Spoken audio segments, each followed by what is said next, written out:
Sounds good. Okay. Hi, everyone.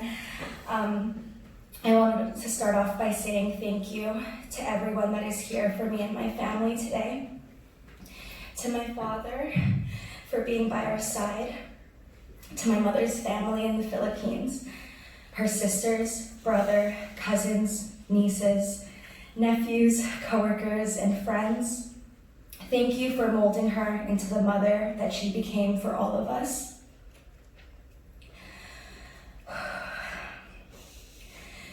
To Emily, Rob, Alejandro, and everyone at Lather for giving her a second family and providing her with the softest skin her daughters can touch. To Jackson, Rhea, Jessica, Gabby, Gavin, their partners and their children, thank you for giving my mother peace of mind, letting her know my sister was safe, cared for, and loved from miles away. And finally, thank you to Kim and everyone at Tiger Bingo and the Cruz for allowing my mother to open her eyes to the beauty this world has to offer. My mother was loved and admired by many of you, but to the few who are here to support us and who don't quite know her that well, I'd like to share a little bit of Del with you today. Before I get started, though, I wanted to share a memory I have with my grandmother since I wasn't able to speak at her celebration of life. I loved my grandmother, and if it wasn't for her, I probably wouldn't be alive today. Some of you may not know this, but she was the one who discovered my cancer after taking a photo of me with a disposable camera. When we were younger, she came over from the Philippines to help my mother raise us, but we all know it was because of me. I was a bit of a handful. And because of this, Nana was able to get a sense of who we would grow up to be. She sat us down and told my sister, Jessica, you are going to be a lawyer. Diana, a comedian. Yeah, it's enough. It's a true story, yeah. I've heard from many people over the years that I have this healing nature about me. I'm able to make people laugh in their time of sadness, give them this sense of release from the pain that burdens them. So my sister and I decided that I would speak first today, not only because I know my sister is about to make you guys cry in a few minutes, but in the hopes of releasing you from this pain that is burdening you, to give you a different perspective of this devastating tragedy that took place 2 weeks ago, because I know deep down my mother would not want any of us to feel pain. Mama was literally a force to be reckoned with.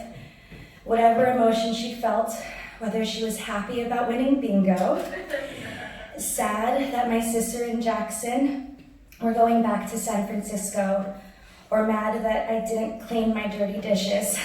Sorry, Mama. She put her whole self into everything, and she let everyone know it as well. It was difficult to ignore a woman like her. Everyone knew the minute she entered the room. Not only was she loud, as we all know Filipinos can be, but she had this contagious energy about her that could light up the room. And at the same time, she was simple, simply Del. She saw the beauty in all things simple, from mini pizza boxes and water bottles to her daily cloud posts she would post online. She had this innocence about her that I admired and hoped that one day I would carry on in my later years. It's something that I see in my sister, and I will cherish it forever. Ate, there are many things that I will miss about our mother. I will miss her smell and the warmth that we felt when she wrapped her arms around us. I will miss her pancit molo, chicken adobo, and lumpia, cooked with love only a mother would know. But instead of viewing them from a pained lens, let's remember these memories through our mother's eyes, with excitement, love, and wonder. When a familiar smell passes, take a deep breath in and remember how calming her presence was. When you feel the same warmth, close your eyes and feel her standing over you, guiding and protecting you as she always was. When you eat Filipino food that is almost as good, but not as good, imagine Mama as a young girl, learning how to cook with Nanay and her sisters, and remember the joy and happiness she must have felt living a beautiful and simple life. If there's one lesson that we can learn from this tragedy, it's to live life like my mother did. What would Del do? Never be embarrassed if you're the loudest in the room. Is something funny? Laugh about it from your belly and feel it. If something upsets you or challenges you, say so and find the strength to overcome any obstacle thrown your way. And if you love someone, tell them and show them how much they mean to you every day. Thank you.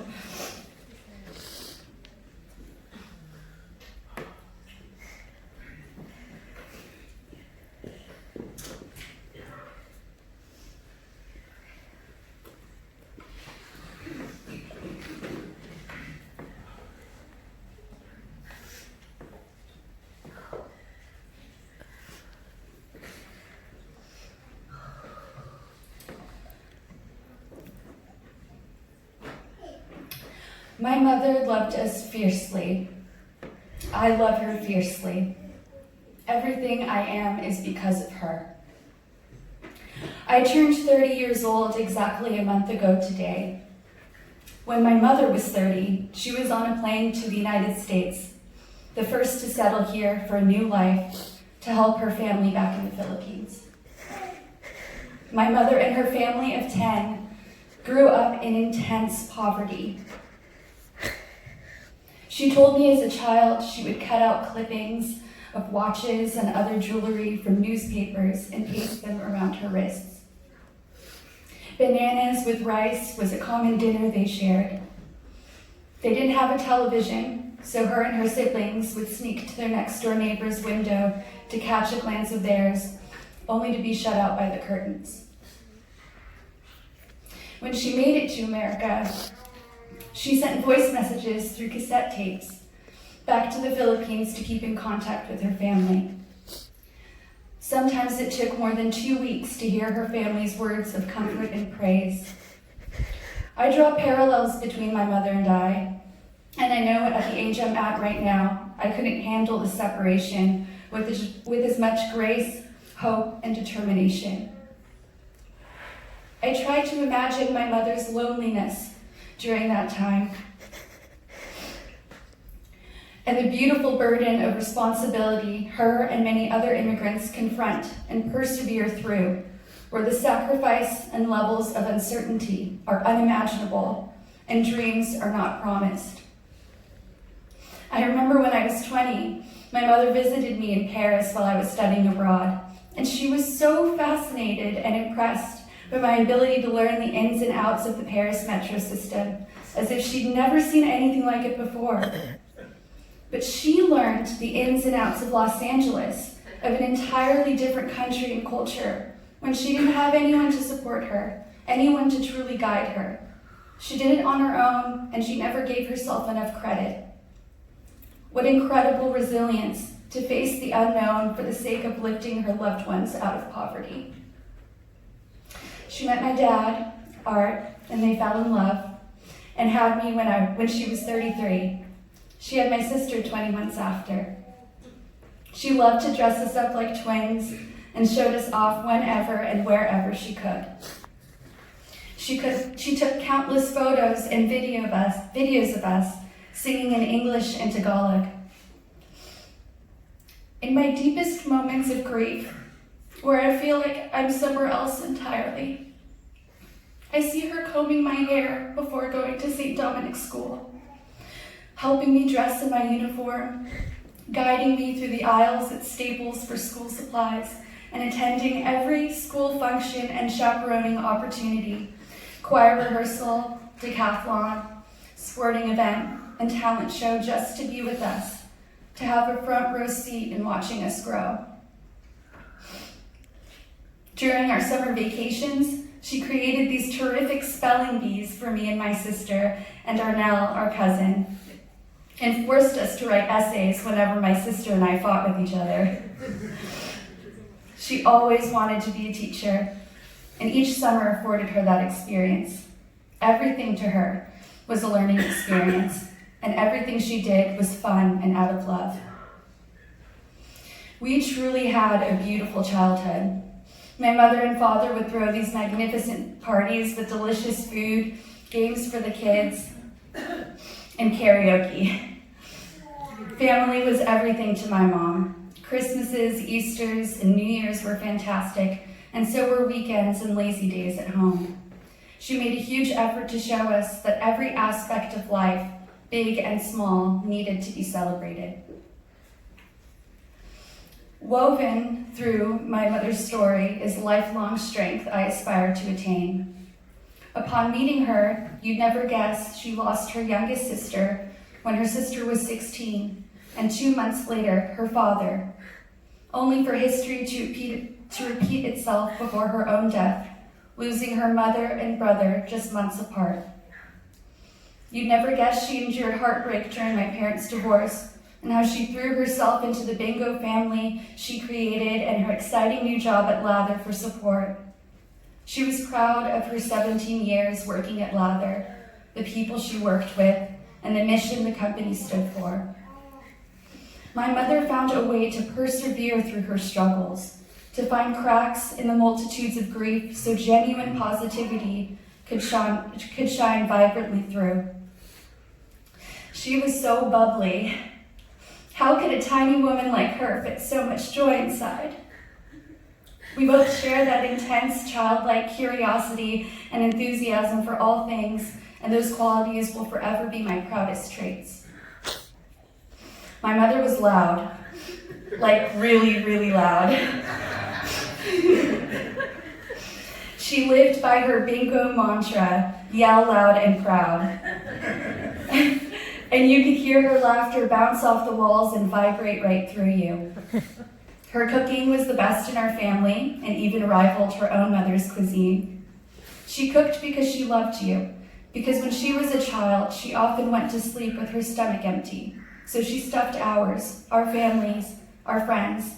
It was a rule that anyone who stepped foot in her house needed to be fed. She was so generous to anyone she encountered. She loved to make gifts she crafted and personalized just for you, oftentimes for no reason at all. She was kind and compassionate, always thinking about those in pain or anyone experiencing any type of injustice. And she was so protective of her sisters. As a child, she once dragged a girl by her hair down the stairs for making fun of her sister for being blind. She was as tough as she was sweet, and she loved her sisters with all of her. And she was really funny. She would Snapchat and Instagram her adorable life, and she was truly the hashtag queen. She was so proud of my sister and I, she'd even hashtag, "my babies are better than yours," followed by hashtag just saying. Losing my mother has led me to think about others grieving, or at least what I've seen on television and films. A common thread is oftentimes people have so many things left unspoken with their loved one. I'm really lucky to say that's just not true for me. There was absolutely nothing unspoken between us, and for that I'm eternally grateful. We literally talked every day, and I told her everything and she told me everything. She was my bestest friend and truest confidant. She always told my sister and I how proud she was of the both of us. There was never a time I felt unloved or unsupported. What more could I ask for in a lifetime? While there were many things left unsaid, there are many things I wish my mother could witness. I'll never get to see her retire, to enjoy her lifelong dream of traveling and living close with her sisters. While I'm in the greatest depths of my sorrow, I remind myself that my mother didn't just wait around for retirement. She lived a very full and rich life. She was constantly surrounded by friends. My sister lived with her and kept her company, and they had a blast. She adored her career, and she traveled to so many countries and islands on her cruises with her best friend, Kim. She was the life of the party. She even had to be wheeled back on the cruise ship for drinking too much tequila.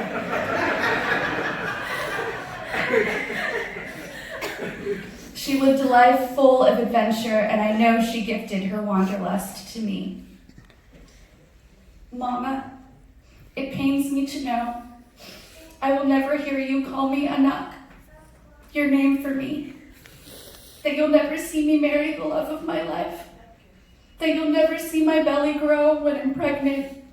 And I'll never get to witness the look of love in your eyes when you see your first grandchild. It aches to know that I'll never feel your tiny hands stroke my face ever again, or see you dance, or see you be stubborn in the cute way you are. And in those feelings of loss, I remember that you taught me how to mother by your own example, and that the strength that ran through your veins runs through mine. You are my heart, the light of my life, and that will never change. We will always share this everlasting bond, a bond so special and indescribable, impossible to depict, a deep love between a mother and a daughter, a love that surpasses the very depths of what you think love could ever be. I had that all my life. Mama, you were my whole world, and I know Diana and I were yours, and you always showed it.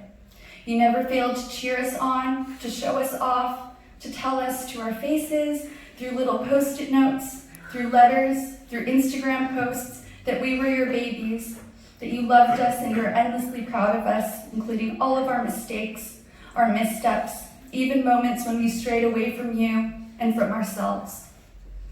You lifted us up and showed us what it truly means to live a life to the fullest and to always be grateful for all that we've had. When I feel absolutely lost, I am reminded that you taught me everything I need to know. Thank you for teaching me how to be a kind woman. Thank you for teaching me my feelings are my strength. Thank you for teaching me how to trust myself and to always have faith in humanity. I look out at this crowd and see so many beautiful faces who loved her, each in their own unique way, each with their own special memories. A lot of you have even said that she was like your second mom. I cherish that more than you'll ever know, only because I wish I could share her, my angel, with the entire world. We all come from different places and different times in my mother's life, but I believe the link between all of our times with my mother, whenever they occurred, is this. My mother cared for all of us with her whole heart, and she spread a remarkable love that will influence us forever. This is an unexpected tragedy. There's no doubt about it. But I want all of us to leave this service filled with my mother's spirit, to live our lives with a little bit more joy and a little bit more compassion for each other. That's what my mom would have wanted. I want to thank all of you for coming to celebrate the life of my amazing mother, especially my family in the Philippines. This is the third member of our family to pass in less than a year. So thank you so much for your support. And Diana, I love you, and we'll make it through this and everything together.